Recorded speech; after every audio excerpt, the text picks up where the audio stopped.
So hope you've seen my earlier videos in which I had explained what the Euclid's algorithm is.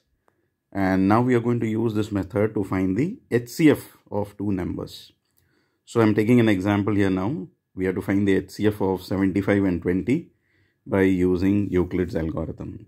So as I told you in the previous video, that the higher number 75 is going to be your dividend, and 20, the smaller number, is going to be your divisor. Okay, so we are going to take the bigger number as A and the smaller number as B. Okay, the bigger number is 75, so that's A, and the smaller number is B, that's your divisor. Now what we are going to do is divide the bigger by the smaller number. So 75 divided by 20. So 20 will go 3 times, 60, and you get a remainder 15. So this is your normal division where we are dividing 75 by 20. You get the quotient as 3 and the remainder as 15.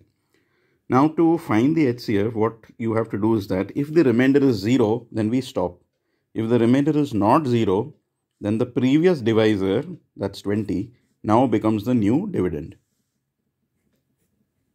So what happens? The previous divisor was 20, now it has become the new dividend. Now I'm going to divide 20 by 15. So we get 15 ones are 15 and the remainder is now 5. Is the remainder 0? No.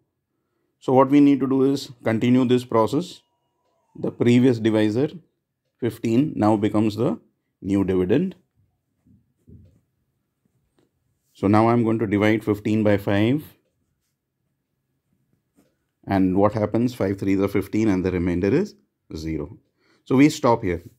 And in order to write it in the mathematical format of Euclid, we write it as A equal to BQ plus R, where I had explained A was the dividend, B is the divisor, Q is the quotient, and R is the remainder.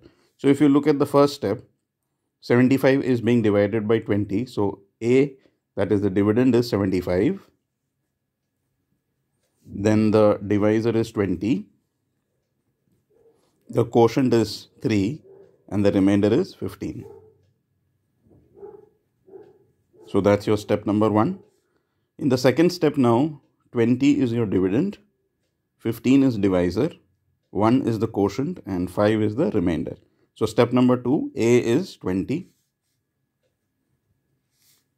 Divisor is B, that is 15. Quotient is 1. Plus the remainder at the second stage is 5. Then the third step, A is 15. That's the dividend. B is 5. That's the divisor. 3 is the quotient. Plus remainder is 0. So you have to continue this process of division till the remainder is 0. Once the remainder is 0, we stop. And the HCF is your last divisor. The last divisor is your HCF. So here the last divisor is 5. So answer, HCF is equal to 5.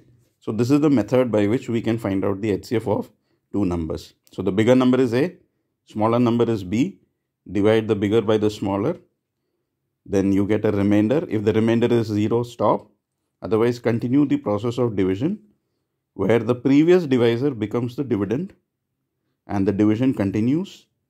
And when the remainder is 0, we stop and the last divisor becomes our HCF.